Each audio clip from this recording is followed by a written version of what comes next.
Assalamualaikum warahmatullahi wabarakatuh. Alhamdulillah segala puji bagi Allah yang telah memberikan kita nikmat kesempatan, kesehatan, serta nikmat ilmu kepada kita semua. Salam serta salam semoga selalu tercurahkan kepada baginda Nabi Allah Nabi Muhammad SAW, suri teladan kita sepanjang zaman ini. Sebelum kita mulai pembelajaran pada hari ini, mari kita berdoa agar kegiatan kita diberkahi oleh Allah Subhanahu wa taala. Ayo anak-anak, berdoa bersama dimulai. Bismillahirrahmanirrahim.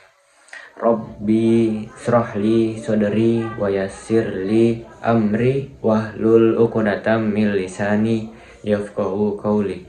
Rabbi zidni ilman warzuqni fahman. Amin. Pada pertemuan kali ini, anak-anak sekalian, ada yang tahu apa yang kita akan bahas pada hari ini? Ada yang tahu? Oke, baik. Bapak kasih tahu ya. Yang kita bahas pada materi atau pada pertemuan kali ini yaitu tentang narkoba. Bapak ingin bertanya, kalau ada orang yang tahu tentang narkoba itu merusak, lalu mereka tetap menggunakannya, menurut kalian itu kenapa? Ada yang tahu? Nah, hari ini kita akan membahas topik yang sangat penting, yaitu narkoba dalam perspektif Islam dan hukum Indonesia. Harapan Bapak dari pembelajaran atau dari pertemuan kita kali ini yaitu bukan hanya untuk menghindarinya, tetapi juga bisa menyampaikan kepada teman-teman yang lain untuk tentang bahayanya narkoba. Lanjut, baik, kita akan membahas satu persatu. Karena tadi ada dua perspektif, mari kita bahas yang pertama yaitu tentang narkoba dalam pandangan atau perspektif Islam.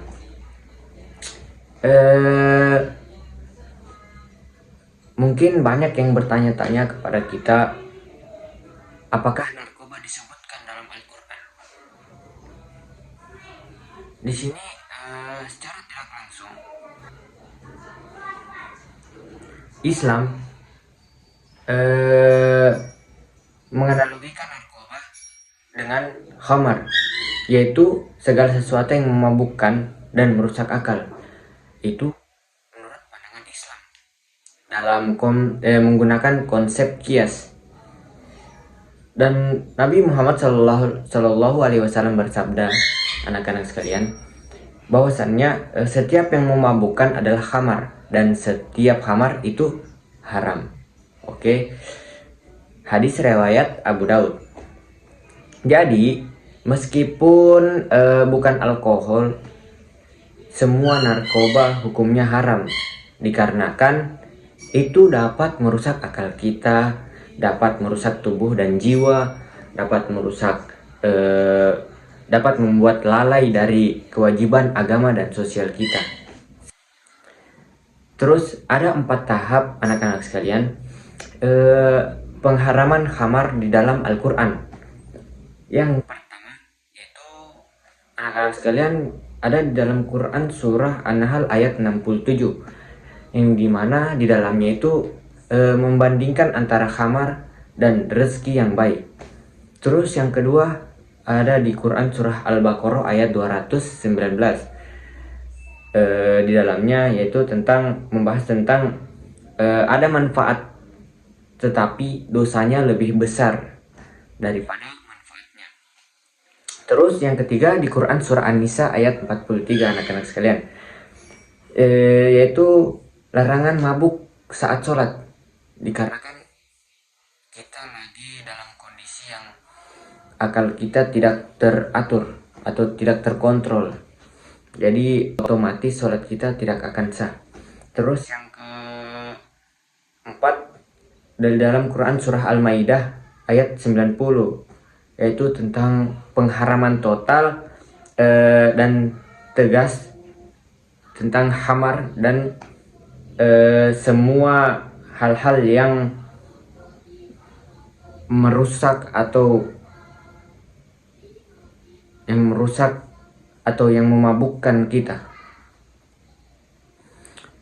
Bahkan anak-anak sekalian, di dalam Quran surah Al-Isra ayat 26 dan 27 disebutkan bahwasannya disebutkan bahwa pemborosan dan kerusakan adalah perbuatan setan. Nah, dari sini kita ketahui bahwasannya anak-anak sekalian, kita membeli narkoba. Misalkan kita membeli narkoba dan itu menggunakan uang kan.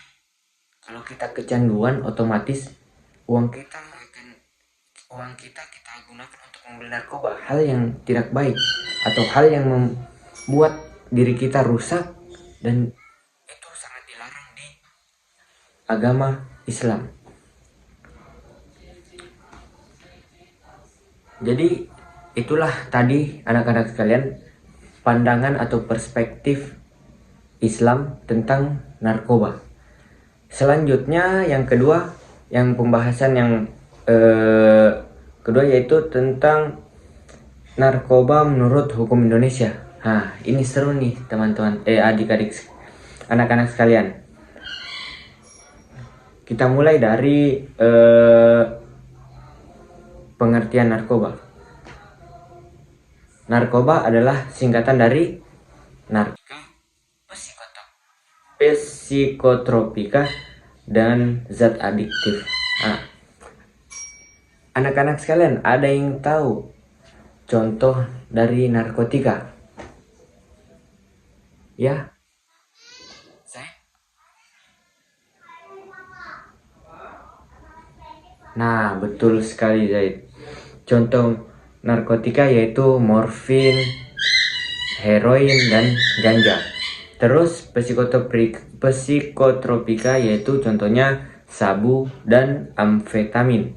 Terus zat adiktif contohnya rokok dan alkohol. Menurut Undang-Undang Nomor 35 Tahun 2009 dan Undang-Undang Nomor 5 Tahun 1997, penggunaan narkoba tanpa pengawasan medis adalah kriminal. Itulah tadi pandangan hukum Indonesia terhadap narkoba. Narkoba merupakan kriminalitas ya, anak-anak sekalian. Terus yang ketiga yaitu dampak penyalahgunaannya, anak-anak sekalian. Ini yang tidak kalah penting yang kita harus ketahui tentang dampak dari penggunaan narkoba atau penyalahgunaan narkoba. Yang pertama itu, anak-anak sekalian, dapat merusak organ-organ vital seperti otak, hati, paru-paru, bahkan alat reproduksi kita. Bayangkan saja kalau itu semua rusak dikarenakan gara-gara menggunakan narkoba, anak-anak sekalian. Terus psikologis kita juga akan terkena dampak dari narkoba, seperti gangguan jiwa, depresi, perubahan kepribadian. Itu semua disebabkan oleh narkoba. Terus dalam lingkup sosial juga, anak-anak sekalian, itu akan berubah, seperti kita lebih sering berbohong, mencuri, seks bebas, dan kriminalitas. Terus di ekonomi juga, anak-anak sekalian, itu dapat menghancurkan masa depan kita, kehilangan pekerjaan, bahkan bisa berakhir di penjara atau kematian. Jadi ini semua, anak-anak sekalian, adalah dampak penyalahgunaan narkoba, yang dimana dampaknya sangat fatal sekali ya, anak-anak sekalian. Kita tidak bisa menoleransi orang-orang yang menggunakan narkoba. Kita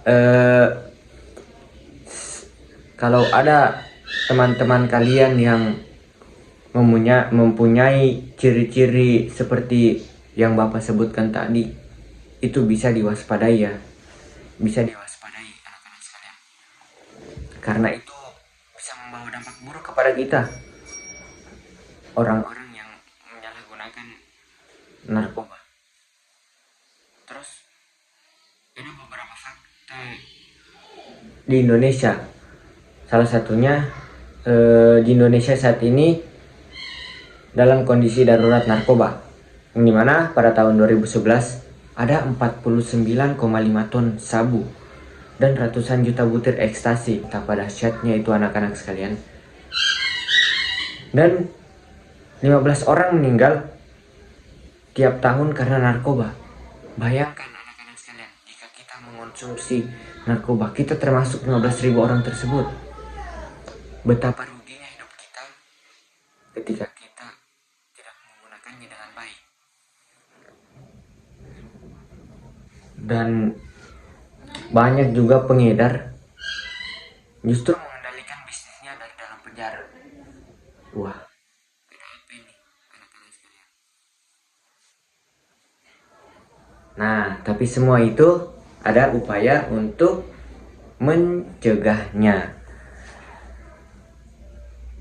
Terus cara mencegahnya atau upaya mencegahnya dari dalam diri kita sendiri, yaitu kita harus tetap bersyukur atas hidup yang diberikan oleh Allah Subhanahu wa Ta'ala. Terus kita harus selalu mengembangkan potensi, jangan lari dari masalah. Berani berkata tidak terhadap ajakan narkoba. Itu semua kita lakukan dari dalam diri kita sendiri, anak-anak sekalian. Terus dari keluarga dan lingkungan, kita bangun komunikasi terbuka di rumah dan sekolah. Hindari rokok dan alkohol yang sering jadi pintu awal narkoba. Berikan edukasi dan perhatian terus-menerus kepada keluarga-keluarga kita sekalian. Ketika ada yang menyalahgunakan narkoba atau yang ingin menyalahgunakan narkoba, itu kita harus berikan edukasi dan perhatian terus-menerus kepada mereka.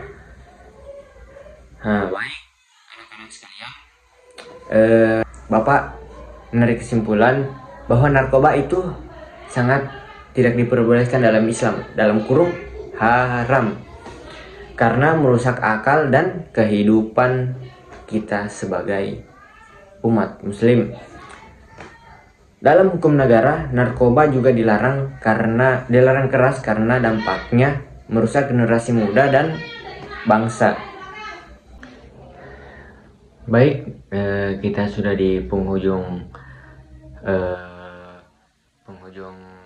pembelajaran. Waktu kita tinggal sedikit. Bapak akan bertanya kepada kalian semua. Kalau teman dekat kalian terlibat narkoba, apa yang akan kalian lakukan? Terus kita semua harus menjadi benteng pertama, lindungi diri, keluarga, dan teman-teman dari bahaya narkoba. Pertanyaan Bapak tersebut kalian jawab di rumah, ya. Mari kita bersama mengatakan tidak untuk narkoba. Bapak hitung ya, 1, 2, 3. Tidak untuk narkoba. Baik, sekian dari Bapak. Tadi Bapak belum absen ya? Oh, sorry ya, Bapak lupa mengabsen tadi. Bapak absen dulu ya. Aisyah. Oke, baik, hadir. Terus Mimo. Oke, baik, hadir ya. Cecep. Oke, hadir. Dania. Oke, hadir ya. Terus Zainuddin. Oke, hadir. Terus Zul. Oke, hadir. Baik, hadir semua ya. Bapak tutup pertemuan pada hari ini. dengan kita bersama-sama mengucapkan alhamdulillahirabbil alamin. Wassalamualaikum warahmatullahi wabarakatuh.